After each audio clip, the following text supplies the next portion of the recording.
কবর থেকে ফিরে আসা এক যুবতীর কিছু কথা। করাচি গুলশান ইকবাল এলাকায় বাইতুল করম জামে মসজিদে মাওলানা মুফতি আব্দুর রব ওয়াজ করার সময় একটি বিস্ময়কর ঘটনা বর্ণনা করেন। তিনি বলেন, ঘটনাটি ঘটছে পাকিস্তানি গিলগিট অঞ্চলে। একজন লোক একটি কবরস্থানের পাশ দিয়ে যাওয়ার সময় তার কানে এক নারীর কণ্ঠের চিৎকার ভেসে এলো, আমাকে বের কর, আমি বেঁচে আছি, আমাকে বের কর, আমি বেঁচে আছি। অনেকক্ষণ যাবত এই আওয়াজ শোনার পর লোকটি লোকালয়ে গিয়ে লোকদের জানালেন। অনেক কবরের পাশে একই আওয়াজ শোনার পর স্থানীয় মসজিদের ইমাম সাহেবের মতামত জানার জন্য গেল।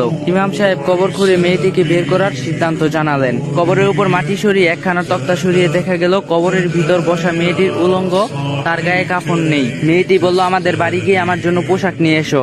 দ্রুত গিয়ে একজন পোশাক নিয়ে এসে কবরের ভিতর ছুড়ে দিল। পোশাক পরিধান করে কবর থেকে আপাদমস্তক ঢেকে বের হয়ে মেয়েটি দ্রুত নিজের বাড়িতে গেলেন এবং একটি কামরায় প্রবেশ করে ভিতর থেকে দরজা বন্ধ করে দিল। তাকে দরজা খুলে দিতে বলা হলে সে বলে, দরজা খুলে দিচ্ছি, তবে খুব কম সাহসী লোকেরা আমার কামরায় প্রবেশ করবেন না, কারণ আমাকে দেখে হাত ফেলও করতে পারে। কয়েকজন সাহসী লোকেরা ভিতরে প্রবেশ করলো। মেয়েটি প্রথমে তার মাথার কাপড় সরালো। দেখা গেল তার মাথার চুল তো নেই, চুলের নিচের মাথার চামড়াও নেই। এরকম হওয়ার কারণ জানতে চাইলে সে বলল, বেঁচে থাকার সময় আমি মাথার চুল খোলা রেখে পথে ঘাটে চলাফেরা করতাম। বেগানা পুরুষদেরকে আমার চুলের সৌন্দর্য দেখাতাম, এই কারণে আমার মাথার চামড়া সহ সব চুল টেনে টেনে তুলে ফেলা হয়েছে। তারপর মেয়েটির চেহারা দেখালো। দেখা গেল তার উপরে ঠোঁট কেটে ফেলা হয়েছে। খোবার শুধু দুই পাটি দাঁত ছাড়া আর কিছু নেই। ঠোঁট কেন নাই জিজ্ঞাসা করলে সে বলল, বেঁচে থাকা অবস্থায় দুই ঠোঁটে লিপস্টিক লাগিয়ে বেপরদা অবস্থায় ঘরের বাইরে বেগানা পুরুষদের মধ্যে বিচরণ করতাম, এই কারণে আমার ঠোঁট কেটে ফেলা হয়েছে। মেয়েটি তারপর তার হাত পায়ের নখবিহীন আঙ্গুল দেখালো। তারপর একটি নখও নেই।